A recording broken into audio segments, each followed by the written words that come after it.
What's up, everybody? Welcome back to the Jake Take UFC 312 review. Pretty crazy fights last night. The main fight wasn't really what I was anticipating.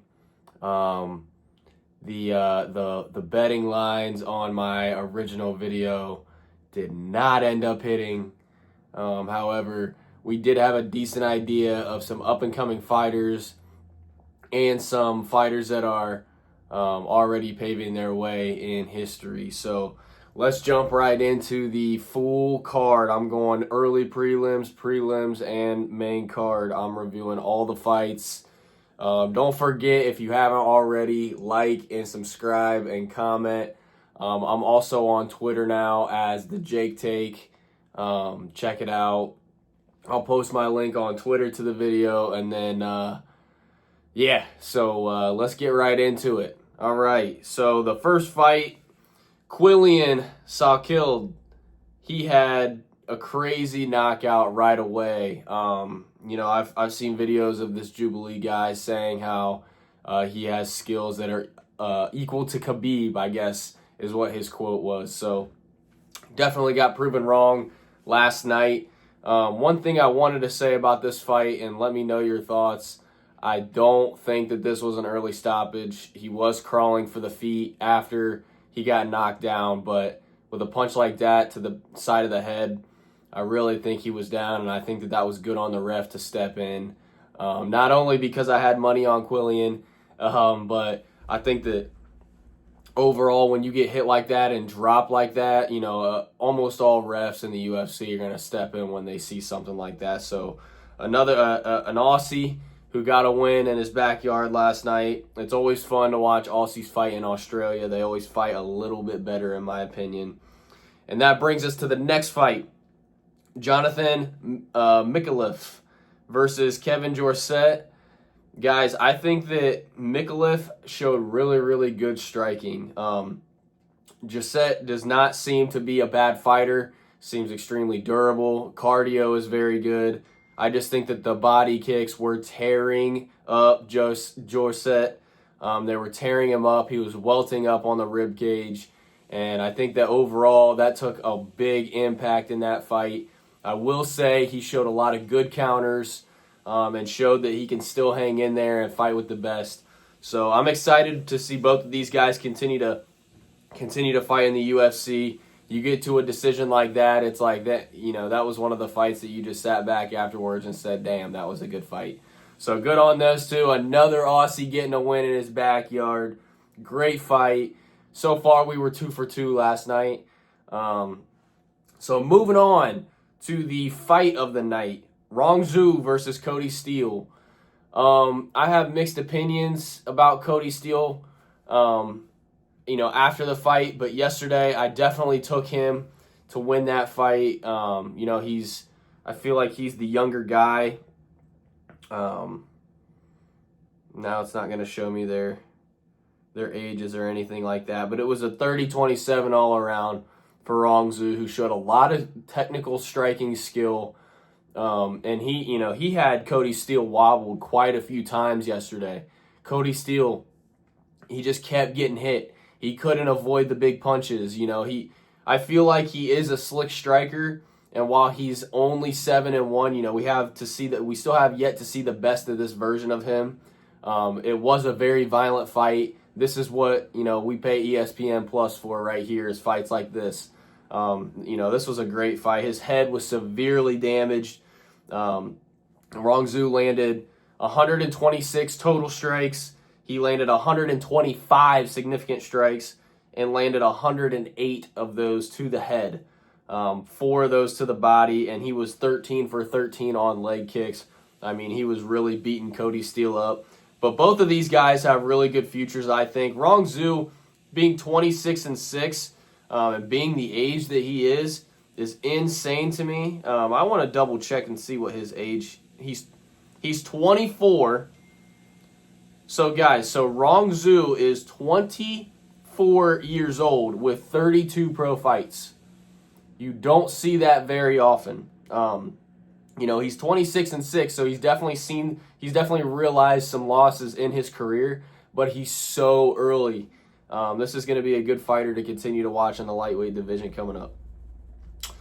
Moving on to the next fight, personally one of my favorite fights of the night, Alexandre Topuria versus Colby Thickness. What a name, like Thickness, as John Anik said on the broadcast. That shit was so funny. But we saw that Topuria did not get fraud checked. He was fighting exactly like Ilya, which is kind of scary. I've seen videos before this fight of how Alexandre is able to impersonate a lot of different fighters and was preparing Ilya for Ryan Hall, shooting for the legs. And, this guy, it's like you have an Ilya for bantamweight now. So that's going to definitely be a guy to watch out for coming up. And this is exactly what we needed in the bantamweight division as well. Colby Thickness, while he did lose, he did fight a really good fight and was very active. Topuria seemed to kind of sit there and wait for his shots and make them count, and he did make them count because he had more total strikes, it says. He had 65, and then Thickness landed 40. This was a very, very technical fight. It's not very often you get this technical of a fight on the prelims. I think that these guys are both going to have really good futures in that division, because I think that while Colby Thickness may have lost, like I said, he showed his ability to. I really think that Alexandre Topuria could be next up. So Colby Thickness definitely showed a good fight there, and these guys are so early in their career. I can't wait to see where they go. Like I said, this is exactly what we needed for the bantamweight division. Topuria getting the win, 6-1 now. Let me know who you think he should fight next, if he deserves a top 10 fight, if we're looking more towards top 15. If I'm Dana, I'm giving him a top 15 guy. But I think that this was his first fight in the UFC. It was his first fight in the UFC. So, he proved to be extremely technical. Do you give him a can? I don't know. I don't think you do after that. I think that, he kind of deserves a good challenge now. But typically, that's what the UFC will do. He's still working his way up. He didn't have to go through the Contender Series or anything like that like Bo Nickel did. So I think Topuria is he's legit. He's going to be somebody to watch out for. Knockout power. Clearly, he's good on the ground as well. So both of those fighters are going to be extremely fun to watch continue to fight. Moving on to Wong Kong versus Bruno Brazil. This fight was wasn't my favorite fight. It was just sort of because, Wong Kong kind of, destroyed her in that fight. I think she won 30-27, 30-27, 30-27. So all three judges had her. She landed 104 total strikes to Brazil's 31, and significant strikes. Wong Kong landed 103 to Brazil's 31. So she definitely outstruck her that fight. Just all around, pretty much domination from Wong Kong in that fight. Wasn't my favorite, but good win for Wong Kong. 7-1 now in the women's flyweight division. So somebody to watch out for. China, looks like China got put on the map last night. So she's gonna be a good fighter in flyweight division. 7-1. Moving on, Tom Nolan. Tom Nolan was getting hyped up a lot before this fight, and Borchev that he's fought. I've seen Borchev fight before, and these guys are both dogs. And to be honest, I think Borchev should not get cut from the UFC. He is 8-5, so not a great record. 8-5-1. But the guy did land 92 total strikes to Tom Nolan's 111. He hung in there the entire fight. Significant strikes, 66 to Tom Nolan's 69. So this was a good fight for Tom Nolan. A nice little. He's 9-1. So lightweight division. I'm very excited for the lightweight division. I'm very excited to see Tom Nolan continue to fight, and let's get him some good competition in the next fight. I think that he's got a lot of really good striking, really good grappling. Just had too many tools for Borchev. Definitely needs to continue to polish stuff up to really get to that championship level. But overall, great fight from Tom Nolan. Moving on to Jack Jenkins versus Gabriel Santos. So Jack Jenkins had him hurt really early. Landed a good right hand, I believe, and sat him down. But may have been a head kick now that I'm thinking about it. I can't quite remember, but great fight from Jack Jenkins in the beginning, and then he slowly started to come down a little bit, and then Gabriel Santos sort of imposed his will towards the end of the fight. Santos trains with Charles Oliveira. I did not know that going into this fight. I bet on Jack Jenkins to win by KO, TKO, and then also hedged it for him to win moneyline. Obviously, he didn't get that done, but Jack Jenkins is not bad. I think that he's got a lot of work yet to do here. He's got to really work on his striking. He's got to really work on his grappling as well, getting choked out there by via rear naked choke. So overall, this was a good fight to watch. I'm excited to see Santos continue to come up. This is a featherweight division fight as well. A lot of these times when you're watching the prelims, you can see a lot of these guys that are future champions fight while they're still at the lower level, and it's a lot of fun to watch, and I think that that's some potential for Gabriel Santos. All right, so that sums it up for the prelims. Moving on to the main card here, Jake Matthews just showed overall better technical capabilities than Francisco Prado. Prado looked kind of scary at the beginning of the fight. He looks like he can bounce around, and he looks like he can, strike pretty well, but Jake Matthews just overall overpowered him that entire fight. Jake Matthews looked great, 21-7 to Francisco Prado. I'm excited to continue to see Jake Matthews fight.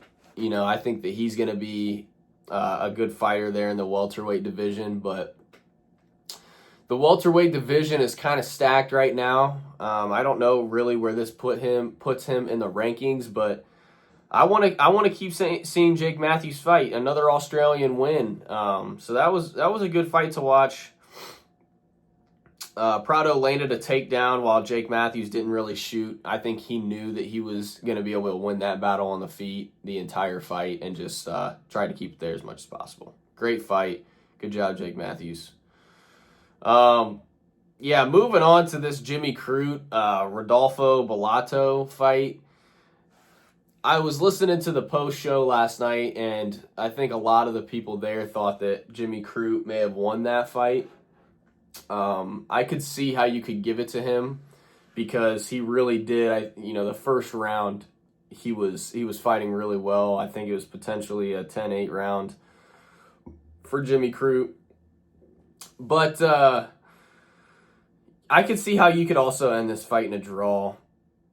I hate seeing fights end in a draw, especially on a main card, but it is what it is. I think that Jimmy Crute gassed himself so hard, and getting yourself into championship rounds, if that's the goal, then that's something that you really need to work on.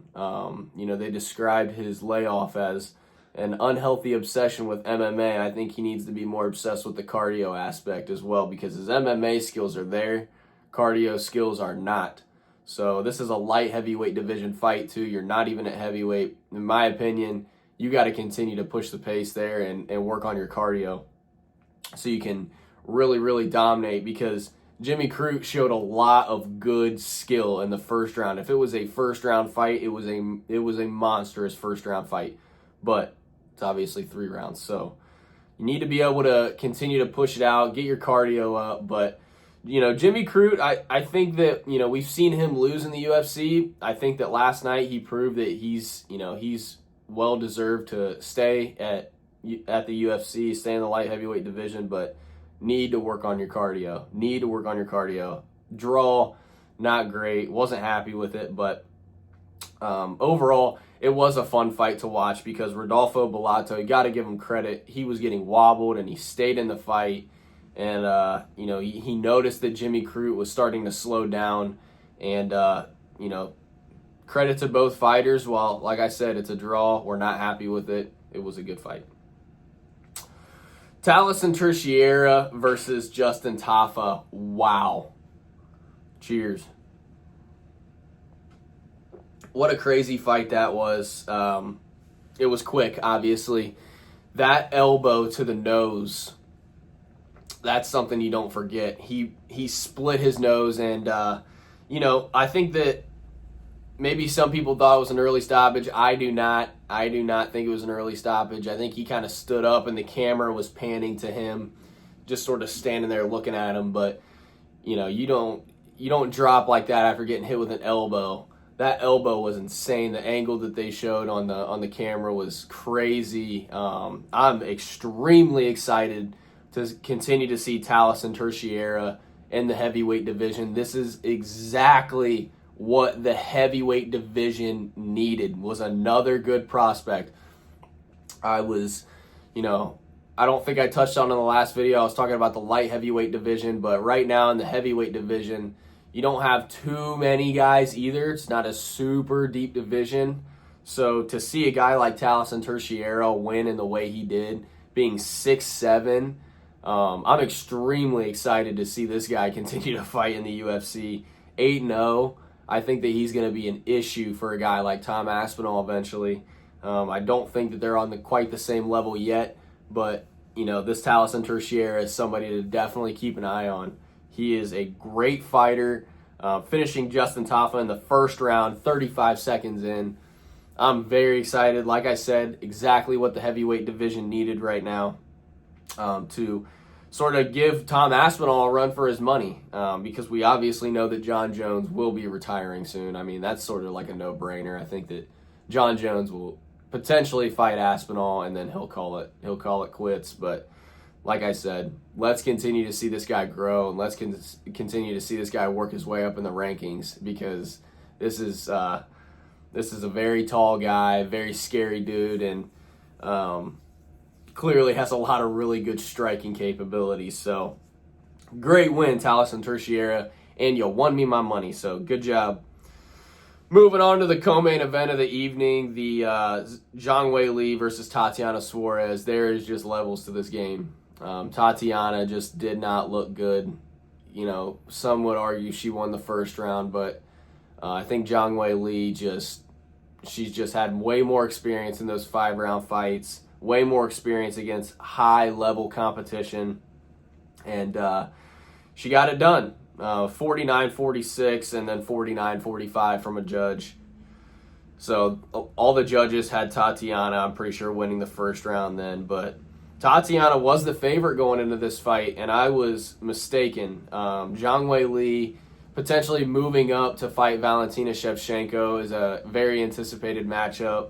And look, I think that's the fight to make now. She's kind of worked her way through the entire strawweight division, so I think that Zhang Weili versus Valentina Shevchenko is the fight to make. And listening to Dana's press conference, Zhang Weili was waiting for Dana to finish up so that they could talk. I'm sure that's what they were talking about, and I think that is well-deserved. Zhang Weili with a very, very dominant win. Tatiana Suarez just kept shooting for takedowns in this sloppy fight from her, and she was getting hurt badly, getting tagged up.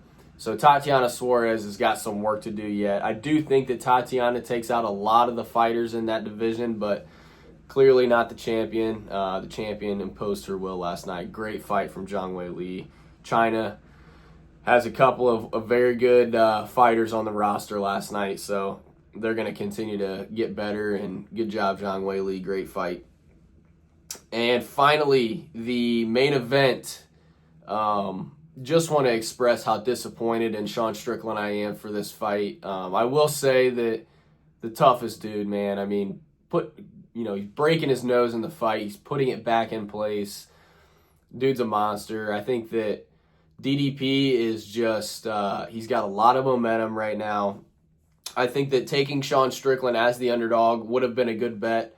Obviously, it didn't pay off, but, Sean Strickland is beating all the dudes in the division as well, in the middleweight division. He's wiping out guys just as much as DDP is, but can't seem to figure out DDP.